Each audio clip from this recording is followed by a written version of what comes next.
तो पहला प्रश्न दिया गया है कि मेघदूत के रचयिता जो है ये कौन है। ठीक है, मेघदूत के रचयिता जो है ये कौन होने वाला है। देखो आपको जो है ना साथ ही साथ आंसर करते जाना है।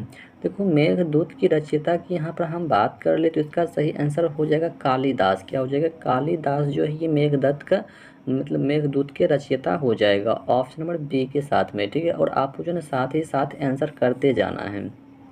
चलिए अगला प्रश्न ये है कि जैसे कि सखा, ठीक है, सखाराम बाइंडर किस लेखक की रचना है। ठीक है, सखाराम बाइंडर जो है यह किस लेखक की एक रचना है, ये आपको बताना है। देखो रचना हो गया, लेखक का नाम हो गया, तो बुक का नाम हो गया, हिंदी में जो होता है मेन पॉइंट, यहाँ से प्रश्न जो कि बनता है।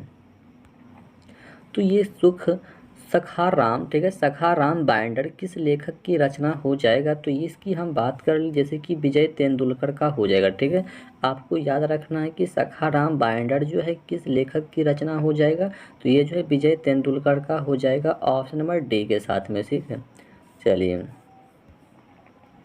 अगला प्रश्न है 3 नंबर, जैसे कि आनंद मठ के रचयिता जो है ये कौन है। ठीक है, आनंद मठ के रचयिता जो है ये कौन हो जाएगा।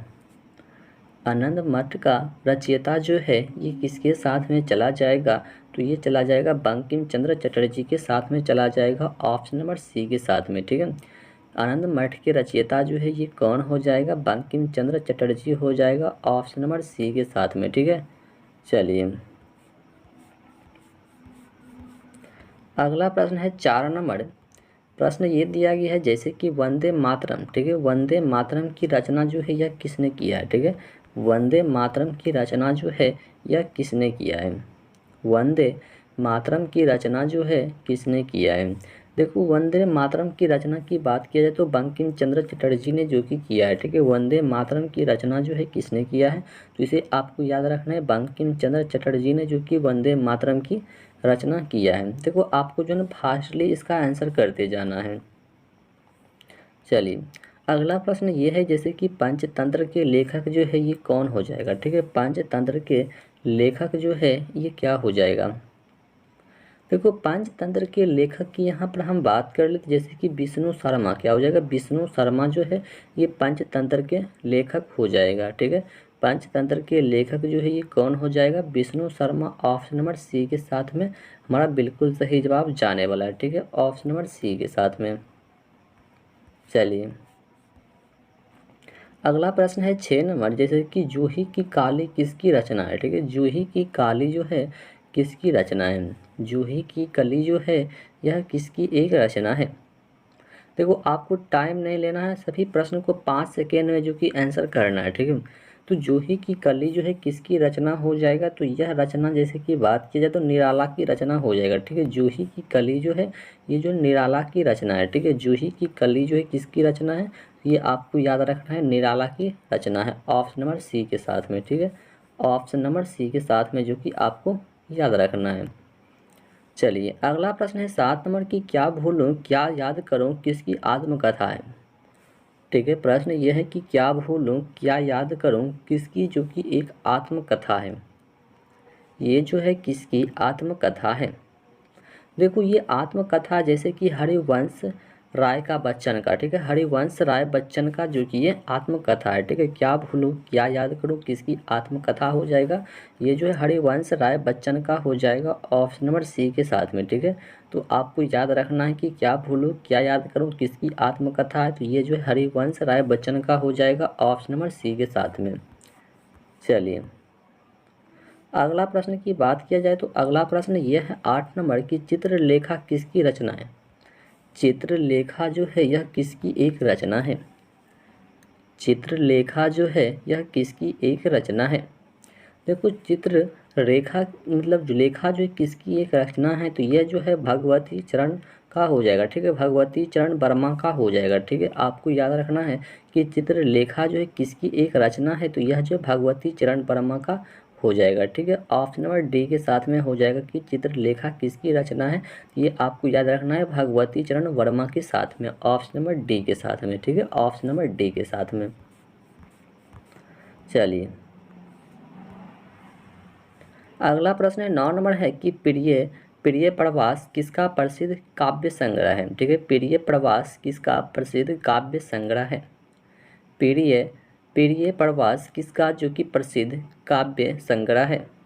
देखो ये संग्रह जो हो जाएगा जैसे कि क्या बोलते हैं अयोध्या, ठीक है, अयोध्या सिंह उपाध्याय हरि औसत का हो जाएगा। ठीक है, ऑप्शन नंबर बी के साथ में हमारा चला जाएगा अयोध्या सिंह उपाध्याय के साथ में। ठीक है, ऑप्शन नंबर बी के साथ में। चलिए देखो आपको जो है ना फर्स्टली सभी प्रश्न का आंसर करते जाना है, टाइम बिल्कुल नहीं लेना है, मात्र आपको जो है ना 5 सेकेंड में, ठीक है, 5 सेकेंड में जो कि इसका आंसर जो कि कमेंट बॉक्स में आना चाहिए, तब जानिएगा कि नहीं हमारा तैयारी जो कि ये बिल्कुल हो चुका है।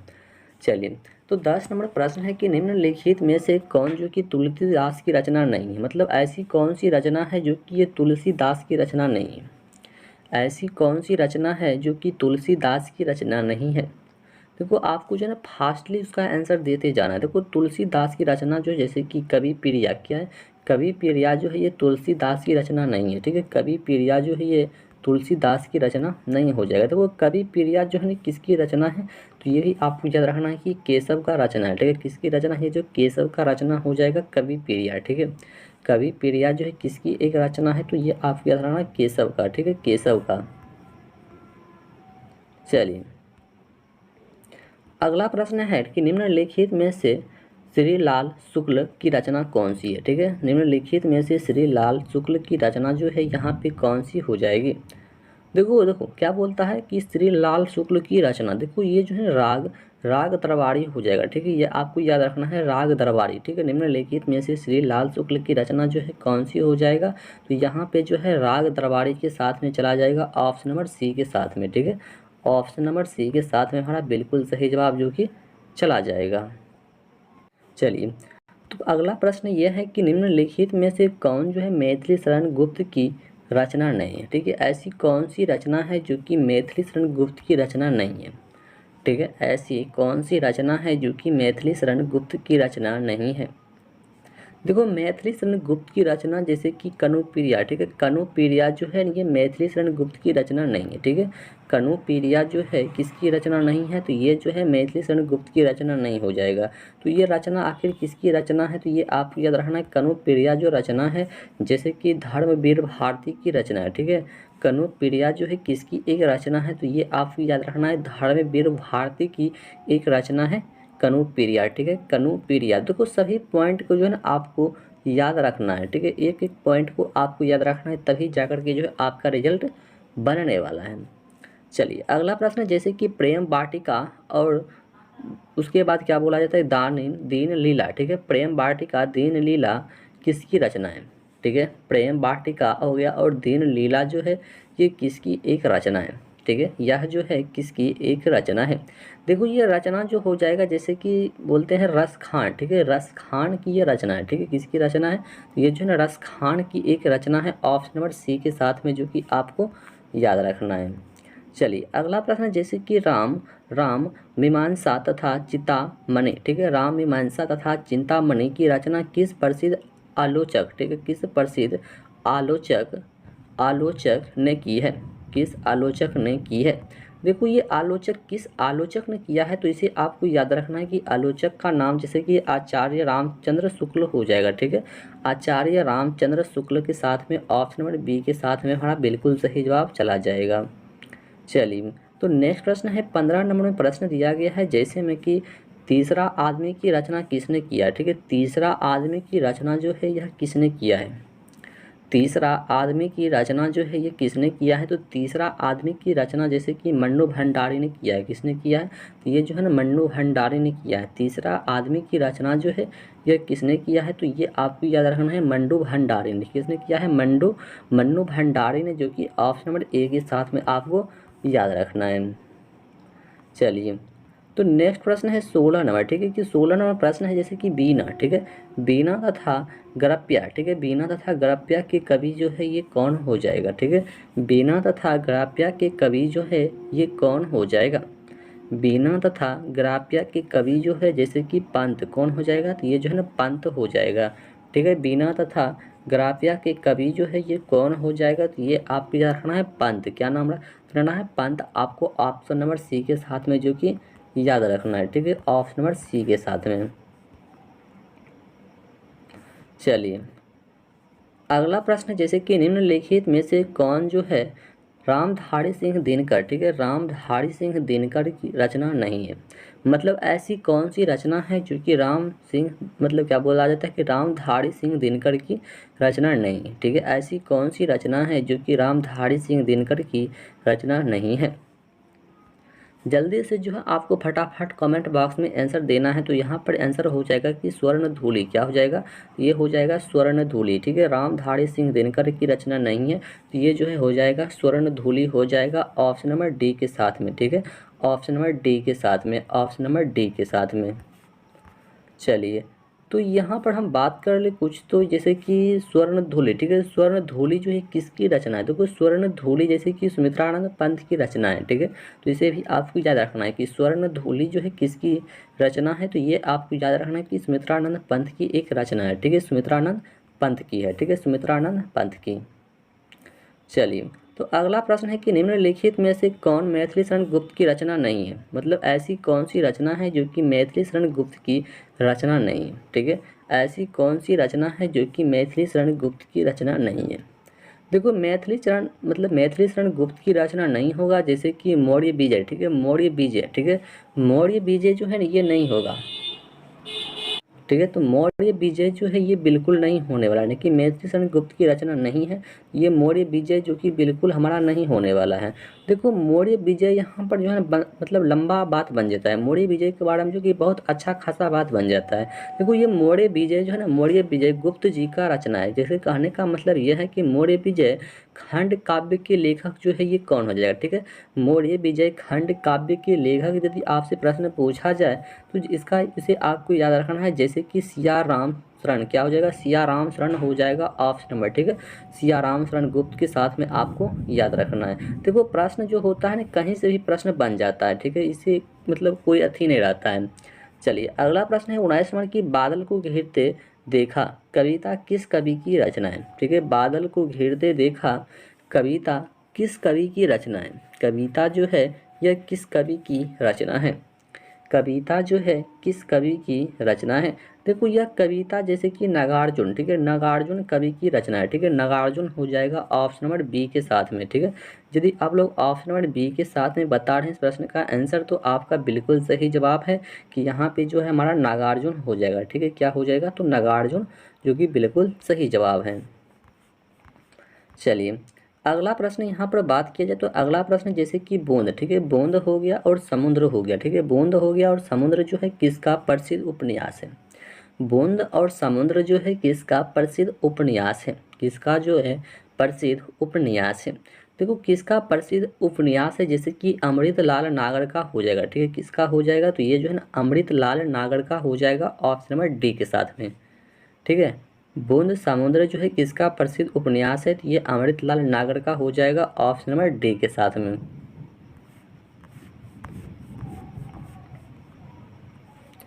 चलिए तो नेक्स्ट प्रश्न यह है कि जैसे कि सूरज का सातवां घोड़ा, ठीक है, सूरज का सातवां घोड़ा तथा गुनाहों का देवता, ठीक है, सूरज का सातवां घोड़ा हो गया और उसके बाद तथा गुनाहों का देवता, ठीक है, गुनाहों का देवता किसकी मतलब प्रमिल रचना है, ठीक है, ये किसकी एक रचना है, ठीक है, सूरज का सातवां घोड़ा तथा गुनाहों का देवता किसकी रचना है, ये जो है किसकी रचना है।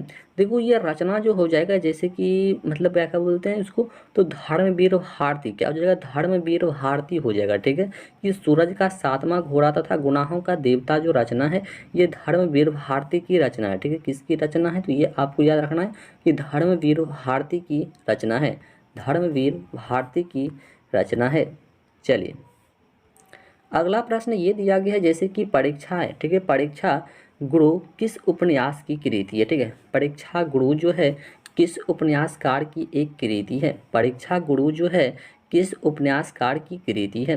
देखो किस उपन्यासकार की कृति हो जाएगा, जैसे कि लाला, ठीक है, लाला श्रीनिवास दास हो जाएगा, ठीक है, लाला श्रीनिवास दास हो जाएगा, लाला श्रीनिवास दास हो जाएगा ऑप्शन नंबर डी के साथ में, ठीक है, आपको याद रखना है ऑप्शन नंबर डी के साथ में, ठीक है, ऑप्शन नंबर डी के साथ में।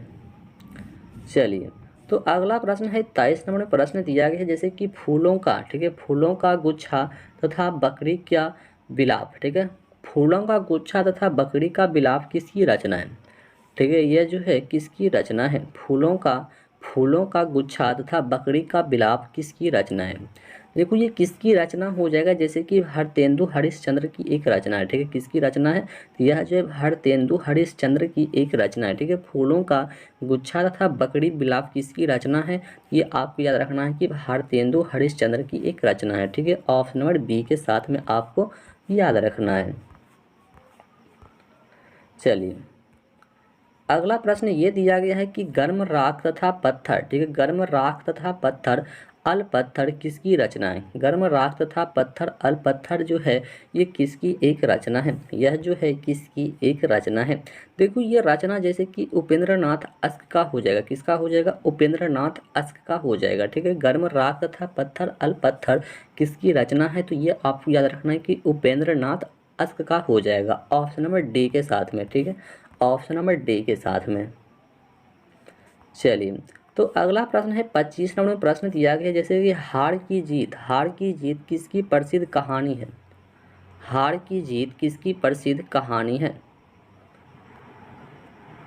ठीक है। देखो हार की जीत किसकी प्रसिद्ध कहानी है, तो ये जो है ना सुदर्शन की एक कहानी है, किसकी कहानी है, तो ये जो है ना सुदर्शन की एक कहानी है। हार की जीत किसकी प्रसिद्ध कहानी है, तो ये आपको याद रखना है कि सुदर्शन की है, किसकी है, सुदर्शन की, ऑप्शन नंबर बी के साथ में, जो कि आपको याद रखना है, ठीक है, ऑप्शन नंबर बी के साथ में।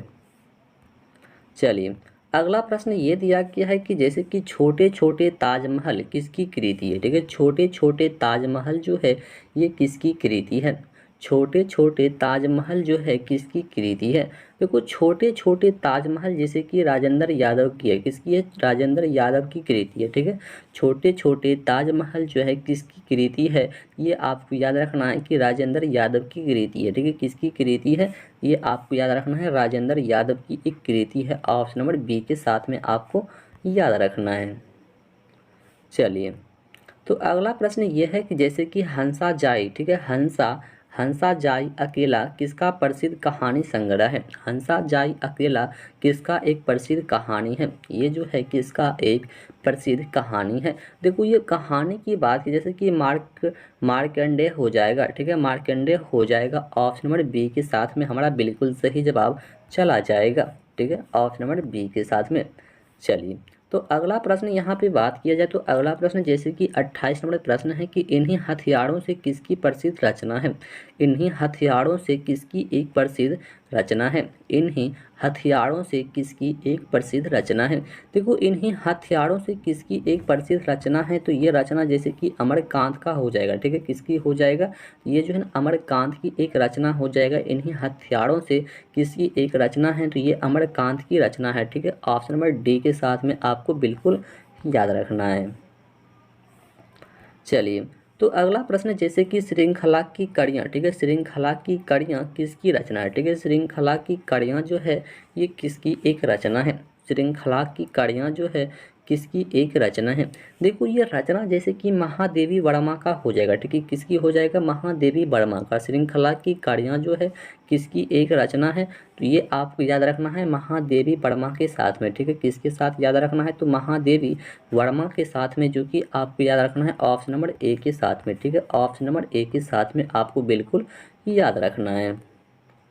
चलिए अगला प्रश्न जैसे कि कविता, ठीक है, कविता के नए प्रतिमान किसका आलोचना ग्रंथ है, ठीक है, कविता के नए प्रतिमान किसका जो कि आलोचना ग्रंथ है, किसका आलोचना ग्रंथ है।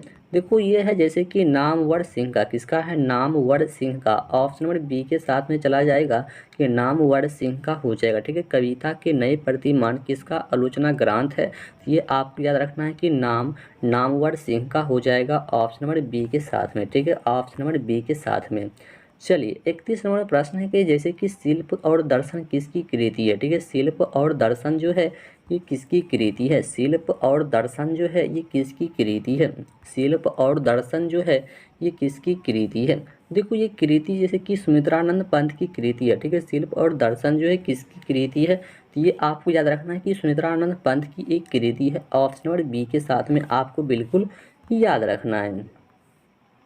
चलिए अगला प्रश्न जो कि हमारा आज का लास्ट प्रश्न है 32 नंबर की, श्रम विभाजन तथा जाति प्रथा निबंध के लेखक कौन है। ठीक है, श्रम विभाजन तथा जाति प्रथा निबंध के लेखक जो है ये कौन हो जाएगा, इसका लेखक जो है हमारा कौन हो जाएगा। देखो इसका लेखक की बात किया जाए तो इसका लेखक जैसे कि भीमराव अंबेडकर। ठीक है, कौन हो जाएगा, इसका लेखक हो जाएगा Bhimrao Ambedkar. Option number C के साथ में हमारा बिल्कुल सही जवाब यहाँ पे चला जाएगा भीमराव अंबेडकर के साथ में। ठीक है, और चलिए तो मिलते हैं नेक्स्ट वीडियो में, तब तक के लिए जय हिंद। और हाँ, एक बात आपको ये बताना चाहेंगे कि यदि आपको किसी भी प्रश्न में कहीं मतलब जो है क्वेश्चन में डाउट हो, ठीक है, तो आप जो कमेंट के माध्यम से पूछ सकते हैं। और क्या आप चाहते हैं बिहार डीएलएड के बारे में, ये आप ज़रूर बताइएगा। तो चलिए मिलते हैं नेक्स्ट वीडियो में, तब तक के लिए जय हिंद।